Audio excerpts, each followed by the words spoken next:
Hello, everyone. Please forgive my precariously balanced camera. Today I'm going to talk about rehab for beginners. So, what qualifies me? If you're, I used to drink a lot. That's no mystery if you know me. Um, and then I started drinking even more than that. And so, well-meaning people intervened once or twice, and judges' orders can be really compelling too. So all in all, I've been to five rehabs, one halfway house, and a partridge in a pear tree. Um, so obviously, if you're going to rehab, you have an addiction problem, or the people close to you think that you do. So you pack up all your stuff, you know, and you can't bring certain things with you, obviously, like no hairspray, no cologne, no perfume, because people drink it. Certainly no mouthwash. Razors, depending on what kind of a unit you're on, if it has like a mental health slant to it, or if somebody in the past probably has killed himself at the hospital, you won't be able to shave or hold on to your own razors. Liability and safety and stuff. Um, Now, if you're leaving right from your intervention, they've probably already packed for you. It's not uncommon around here. I live in Pennsylvania. We have, in this corner of the state, just two rehabs, and then when you go to this half of the state, there's many more. But the first rehab that I ended up going to was a very nice one. It was so nice I went twice. Um, so preparation going there was a little different, and this was rehab. My first rehab was like 10 years ago. So you can bring cigarettes, but often you can't buy them there. Uh, your visitors could bring stuff, so pretty much I was living for cigarettes. When you go through a typical day in a rehab, and I'm thinking like 28-day rehabs, though I've been to a couple 90-day ones, um, you're sick. You may still be drunk or high when you get there. You may be in withdrawal. So first place you go is get checked out by a bunch of nurses, and they put you in the detox area of the hospital. You're pretty much not expected to do much of anything. They might have two or three groups a day. Unless the rehab states otherwise, you can expect that it's going to be like a 12-step model. So if you don't know what a higher power is, believe me, they'll fucking tell you. Um, so that's another part that you would probably do in detox. Once you're at a detox, you're expected to go to everything. And that's true at every rehab that I've been to, unless you have like an individual appointment with your therapist that pulls you out of a group. So usually people have seen like 28 Days or what was that one with Bruce Willis where he's a cokehead? I forget. Clean and Sober, maybe it was called that. So does it look anything like that? Kind of. There are the archetype, people that you would see in a rehab.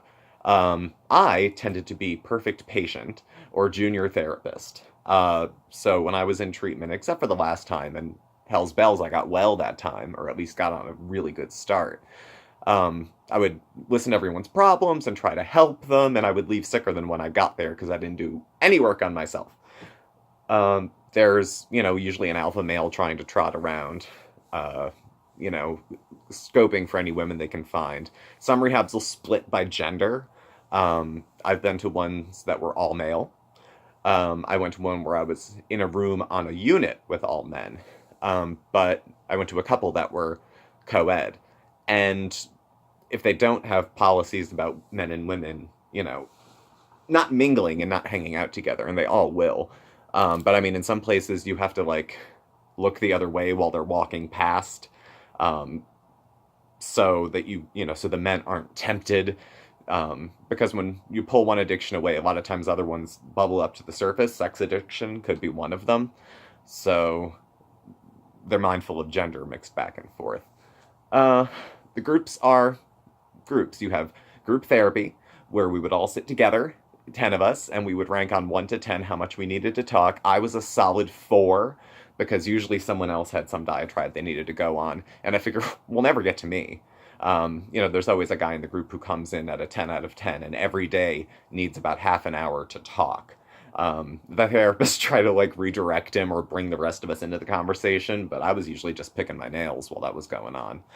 Um, we would have recreational therapy. So we would go outside and we would do these like not super competitive activities. I did a ropes course one time when I was whacked out on phenobarbital because I wasn't out of detox, but they thought, why not go to rec? So I went. That was different. And it's education groups mostly, outside of your group therapy or your individual therapist. So it's about relapse prevention, coping skills. Depending on the type of therapy they use there, they might feed you some acronyms, or some stuff like that. Expect that you're going to be going to a 12-step meeting every day unless otherwise stated in their brochure. They may give you a big book, which I don't have mine. I used to have like 3 of them because you go to rehab, sometimes they give you one. And it's the big book of Alcoholics Anonymous. No, it doesn't really matter what you're addicted to, you will get the big book of Alcoholics Anonymous. You may get an NA book, but there's unkind whispers that come from AA to NA from the years I was in the rooms and had my ear to the wall. So, you know, 12-step meetings, rec therapy. You get 10-minute breaks periodically. So if you're like me, if you're a smoker, you will never smoke more in your life than if you're smoking at rehab. Just chaining. You might want to have that with a cup of coffee. The coffee may or may not be caffeinated. The staff will be deliberately vague. They may tell you half calf or something like that. Because it's not good for you in recovery. It's not good to use mood-altering substances. Meanwhile, if you go to their office, on their desk is a 60-ounce Frappuccino. Because things are different that way. But I didn't really like rehab too much. I mean, it was kind of like camp. I never went to camp as a kid, but that's how it feels. You all get up and you do activities, and men with the men, and men cry there. And it's not that I didn't think men would cry. I just thought I would be first. I remember going to my first small group. Everybody was in tears. Like, everybody was in... what the... I don't know. I had relapsed the first time I went, and they wanted me to get angry about it.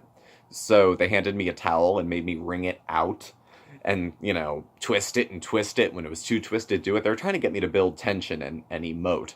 And I wasn't going to be forced into screaming so that it looked good. So no, I didn't wring out the towel. There's... Some rehabs are a little more strict than others, too. I went to a very nice she Betty Ford-esque rehab twice.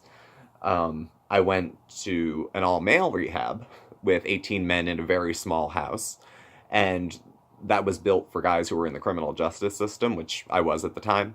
So there's very little free time. Your days start at 6:55, breakfast is at like 7, and you don't get to go back to your room or lay down until 10 o'clock at night.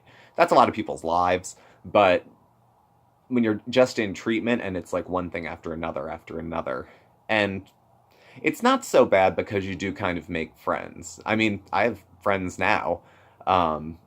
Mark, Much, we had met in rehab, which they absolutely will always tell you not to do, and I'm suggesting to you, don't do it. I met Mark in rehab. We weren't rehab romancers. So that's a little bit different. But yeah. I mean, it's like a day at camp, pretty much.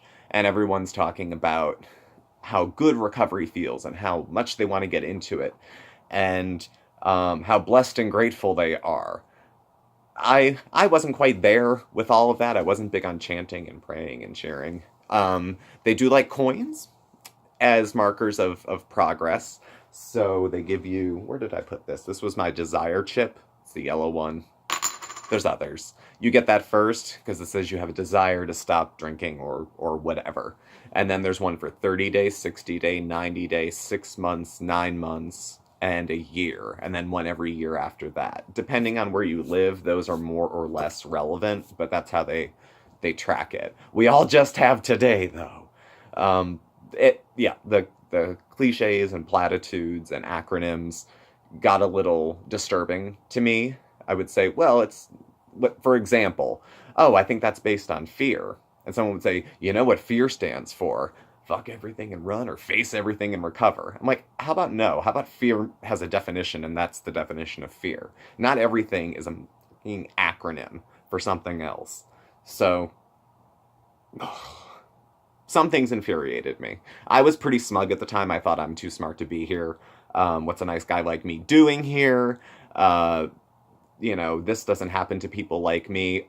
Okay, first of all, addiction happens to everybody. You could be smug or humble. It's not going to matter. If once you cross the zero barrier, uh, it's hard to dial yourself back.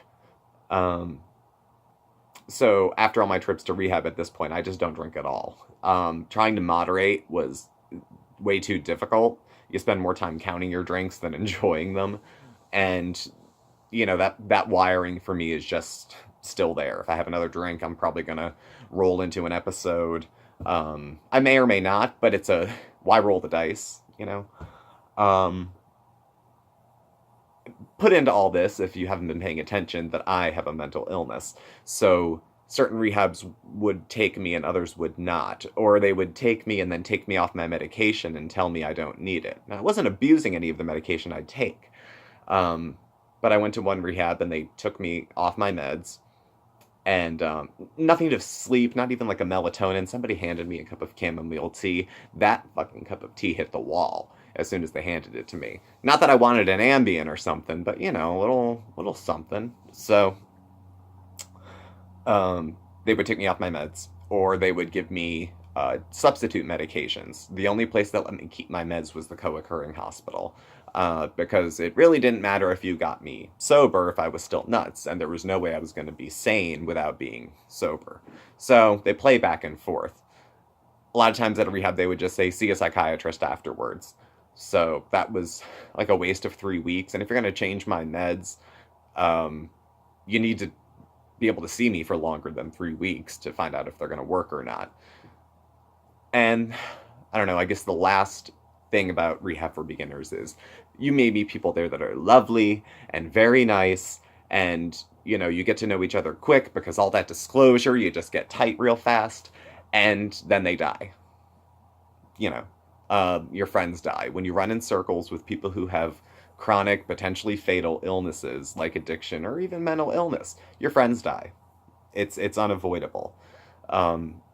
In my big book, I have a bunch of dead men's phone numbers. So that happens. And a few women, too, who had gone by. And you look over the years, and you almost even check the obituaries because you kind of know somebody's going to die this week of an overdose. I wonder if it's someone I know. So that's kind of on the grim bummer side of it. So, we all got tight and in treatment, and we thought, yeah, we'll all get a big house and we'll all stay sober together.